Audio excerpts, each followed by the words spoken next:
Bihar police के economic office unit and NEET paper leak मामले की जांच कर रही है और ईओयू ने आरोप लगाया है कि एक तो एनटीए उनके नोटिस का जवाब नहीं दे रही थी और जब उन्होंने अपना जवाब बुधवार को ईमेल के जरिए भेजा तो वो भी आधा अधूरा है।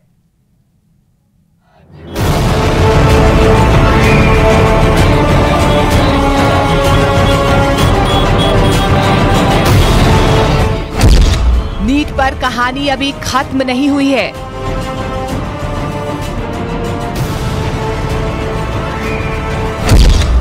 नीट पर लड़ाई अभी खत्म नहीं हुई है। नीट परीक्षा रद्द करो, रद्द करो, रद्द करो। नीट परीक्षा रद्द करो, रद्द करो, रद्द करो। पेपर लीक पर परीक्षा का पंगा बाकी है।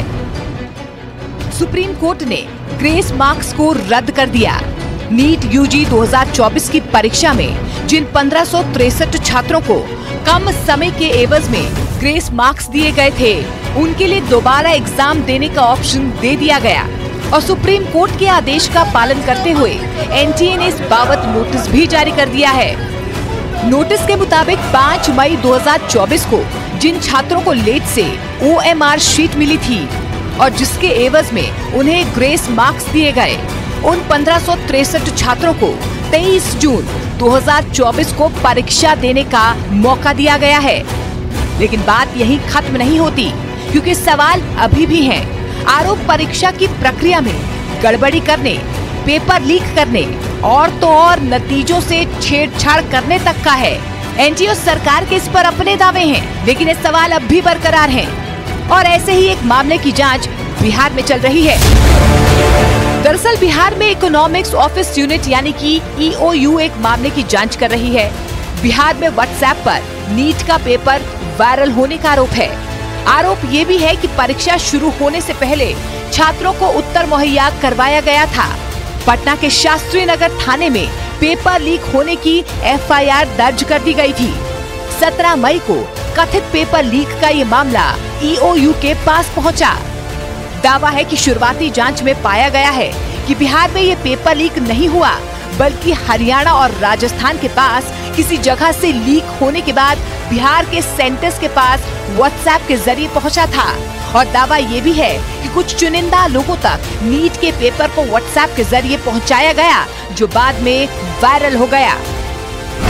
पटना के ईओयू का दावा है कि उन्होंने इस बारे में एनटीए को नोटिस जारी किए। 3 बार नोटिस जारी करके एनटीए से अहम तथ्यों पर जानकारी मांगी।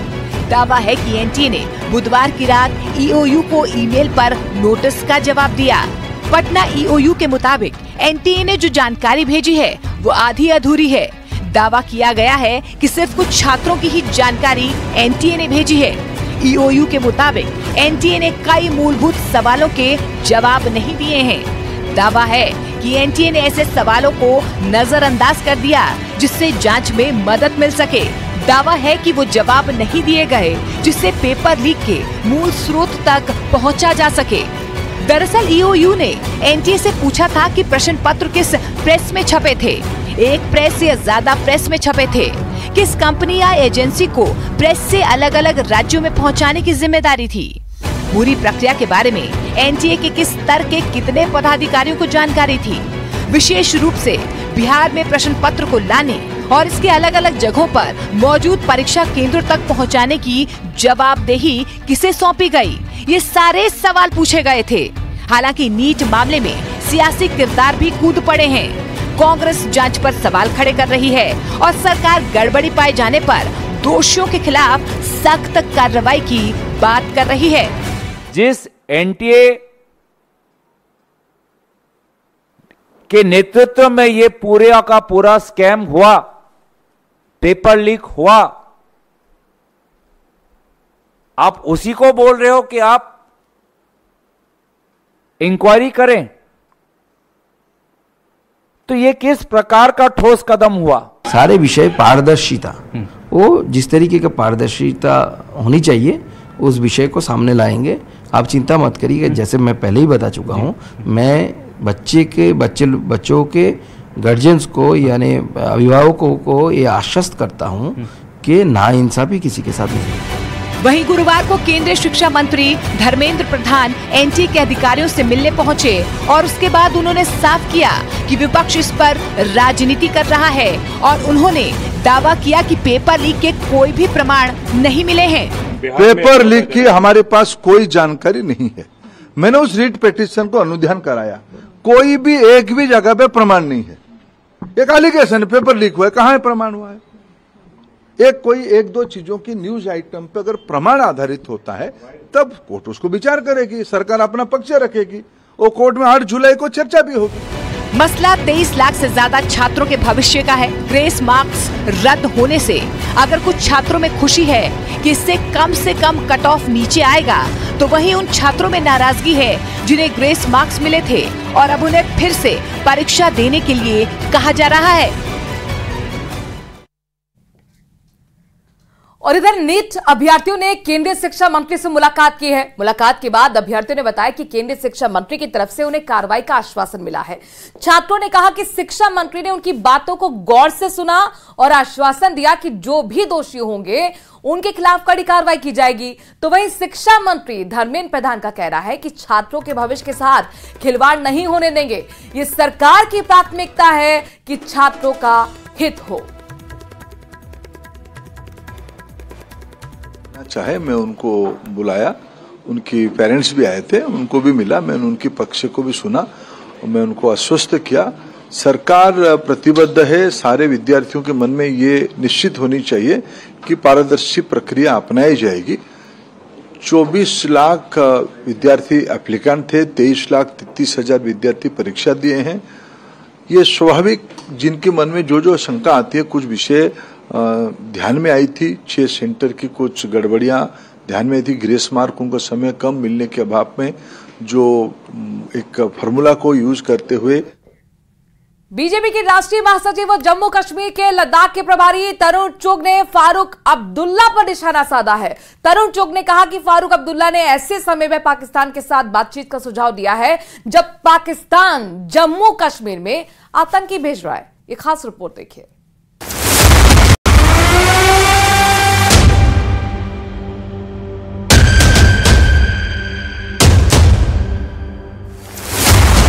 एक तरफ जम्मू कश्मीर में पाकिस्तान से आया आतंकियों का हमला जारी है, तो दूसरी तरफ उसी पाकिस्तान से जम्मू कश्मीर के पूर्व सीएम फारूक अब्दुल्ला पर बातचीत का मशवरा देने लगे।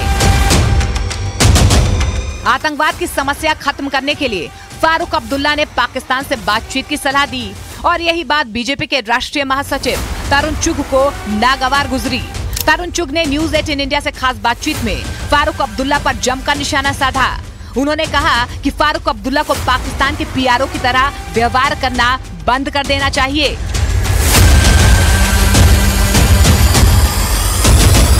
पाकिस्तान जो पूरी दुनिया में आतंकवाद की फैक्ट्री के रूप में मशहूर है, उस आतंकवाद की फैक्ट्री की पैरवी हमारे पूर्व मुख्यमंत्री अब्दुल्ला साहब कर रहे हैं। बीजेपी नेता तरुण चुग ने यह भी कहा कि फारूक अब्दुल्ला हमेशा पाकिस्तान की भाषा बोलते रहे हैं और उन्हें जम्मू कश्मीर के आम आदमी के विकास और तरक्की की कोई चिंता नहीं है। फारूक अब्दुल्ला के जिस बयान पर बीजेपी नेता तरुण चुग ने हमला बोला, अब आपको वो बयान सुनवाते हैं। Unfortunately, we still have problem with our neighbor, and the problem with neighbor will not be solved by military action. It cannot. No military action has solved anything because these terrorists are coming over the border, and they continue to come. Whichever government tomorrow is in here, we'll have to still face the same thing. And innocent people get died. ये कोई पहली बार नहीं है जब फारूक अब्दुल्ला पाकिस्तान से बातचीत की सलाह उन्होंने दी हो।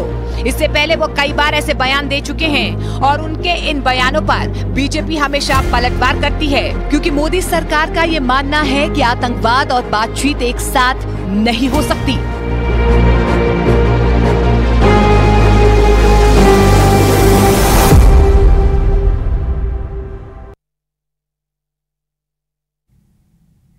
एक और उत्तर भारत और दूसरे इलाके में भीषण गर्मी पड़ रही है, तो वहीं सिक्किम में भारी बारिश मुसीबत बन गई है। बाढ़ जैसे हालात बने हुए हैं। उधर अमेरिका में भी कई शहरों में बाढ़ ने कोहराम मचाया हुआ है।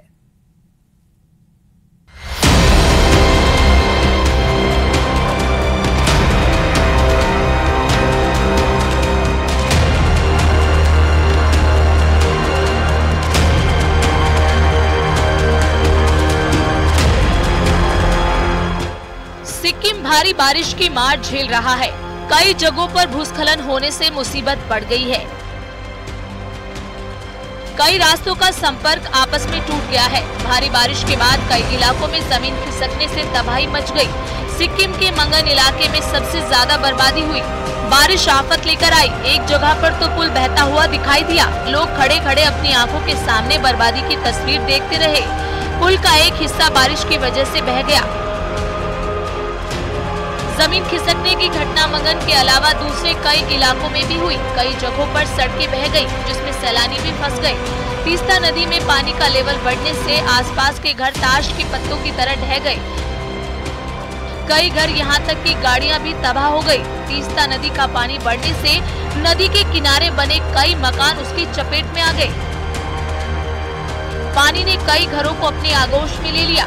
सिक्किम का मंगन शहर तीस्ता नदी के किनारे बसा हुआ है, इसलिए बारिश के बाद यही ज्यादा नुकसान हुआ। सिक्किम में बारिश का असर पश्चिम बंगाल के दार्जिलिंग में भी देखने को मिला। सिक्किम में कुछ लोगों की मौत की खबर है, तो कई लोग लापता भी बताए गए हैं। पुलिस के मुताबिक अम्बिथांग में 3 लोग लापता हो गए।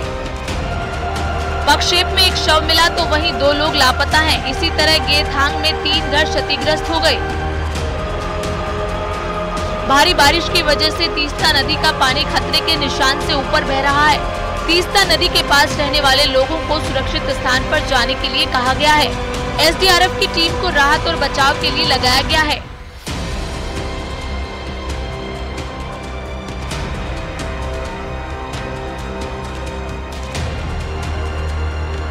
वहीं अमेरिका में भी बाढ़ जैसे हालात बन गए हैं। फ्लोरिडा में बारिश के बाद शहर के शहर पानी की चपेट में आ गए। सड़कों पर चल रही गाड़ियां आधे पानी में डूबी हुई नजर आई। मौसम विभाग के मुताबिक फ्लोरिडा पर कुदरत की ये मार आगे भी जारी रह सकती है।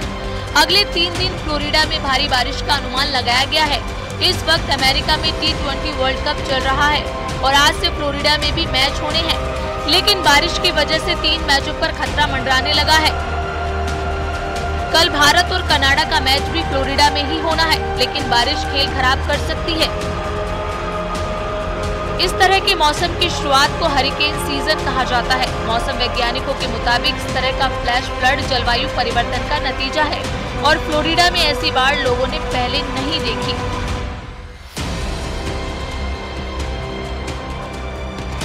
वहीं दक्षिण अमेरिकी देश चिली में तूफान की वजह से हालात खराब हो गए। बारिश और तूफान की वजह से कई घर चपेट में आए। एक घर तो हवा में उड़ता दिखाई दिया।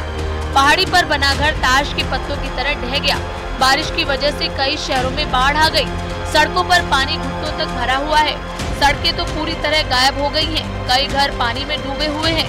राहत और बचाव टीम रेस्क्यू का काम कर रही है। बाढ़ में फंसे लोगों को सुरक्षित जगहों पर पहुंचाया जा रहा है। नाव की मदद से लोगों को राहत शिविरों तक पहुंचाया गया। कहा जा रहा है कि बाढ़ की वजह से 1000 घरों को नुकसान पहुंचा है।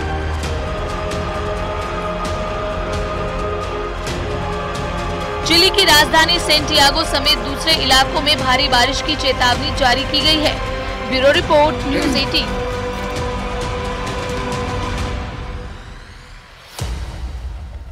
भरतपुर रेंज आईजी राहुल प्रकाश के नेतृत्व में मेवात के साइबर ठगों के खिलाफ जबरदस्त कार्रवाई की जा रही है और इसी सिलसिले में सीकरी थाना इलाके के बनैनी ढोकला गांव में 11 जून को अवैध संपत्ति पर बुलडोजर चलाया गया।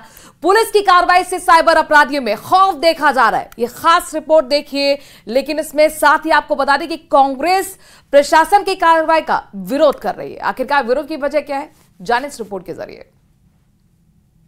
गलत किया है उन्होंने और मैं आपके साथ हमेशा खड़ी रहूंगी और ये मुद्दा अपने कलेक्टर साहब और एसपी साहब और सभी के सामने उठाऊंगी और एक आवाज लेके आपके सामने न्याय होगा।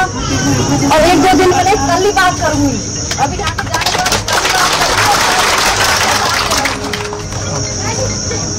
ये आज इनका तोड़ा है, कल आपका तोड़ेंगे।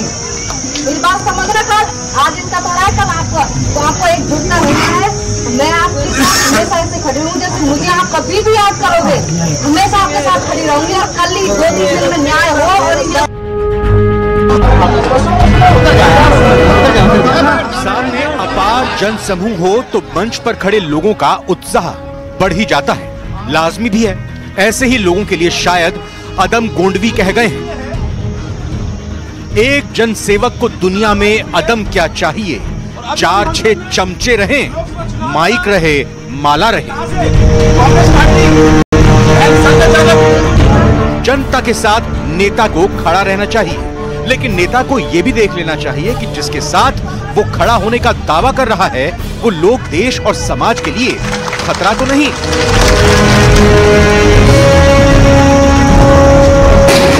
डीग जिले में भरतपुर आईजी राहुल प्रकाश साइबर अपराधियों के खिलाफ ऑपरेशन चला रहे हैं। उनकी संपत्तियों पर बुलडोजर चलवा रहे हैं। मेवात को अपराधियों से मुक्त करना चाह रहे हैं, लेकिन अफसोस इस कार्रवाई पर भरतपुर की नवनिर्वाचित कांग्रेस सांसद संजना जाटव सूबे की सरकार को घेर रही है। साइबर अपराधियों के खिलाफ चलाई जा रही पुलिस की कार्रवाई का विरोध कर रही है। उनके साथ विधायक वाजिब अली कार्रवाई का विरोध कर रही है। कार्रवाई हुई है, ये बिल्कुल गलत तरीके से, असंवैधानिक तरीके से, नियम के विरुद्ध और तानाशाही दिखाने के लिए हम पे हुई है। अगर मकान के बनने में कोई कमी थी, उसका तरीका है, नोटिस दिया गया 5 तारीख को कि 10 तारीख तक खाली कर दें। उससे पहले नोटिस कोई जवाब तक नहीं आया, नाम से कागज मांगे गए। नहीं तो हो सकता है हम लोग कागज भी देते, कुछ और भी देते। गलत किया है उन्होंने। और मैं आपके इधर संजना जाटव के इस विरोध को लेकर सियासत में जमकर चर्चा हो रही है। सांसद के इस बयान पर बीजेपी हमलावर है। बीजेपी का कहना है कि साइबर ठगों के समर्थन में इस तरह से सांसद और पूर्व विधायक का बयान निंदनीय है और ये दर्शाता है कि इनका साइबर अपराधियों को समर्थन हासिल है। जो साइबर फ्रॉड करने वाले लोग थे उनको बेचा करता था। इसमें इनकी मॉडस ऑपरेंडी ये थी कि इनमें से कई लोगों की शादियां वेस्ट बंगाल या असम की तरफ हो रखी थी और वो उन शादियों में और रिश्तेदारियों में वहां पे जाते थे या कभी कभी लंबे समय तक रहते भी थे। और उसके दौरान वो लोग वहां के बहुत ही जो निम्न सियासत से सरोकार गायब होने लगे, चंद वोटों के लिए नेता अनाप शनाप बयान देने लगे तो सोचने समझने की जरूरत पड़ जाती है। आखिर ये कैसी सियासत जिसमें अपराधियों का धर्म और जाति देखी जा रही है। उन्हें देश और समाज के लिए खतरा नहीं बल्कि वोट बैंक के तौर पर देखा जा रहा है। न्यूज़ 18 राजस्थान के लिए भरतपुर से दीपक पुरी की रिपोर्ट।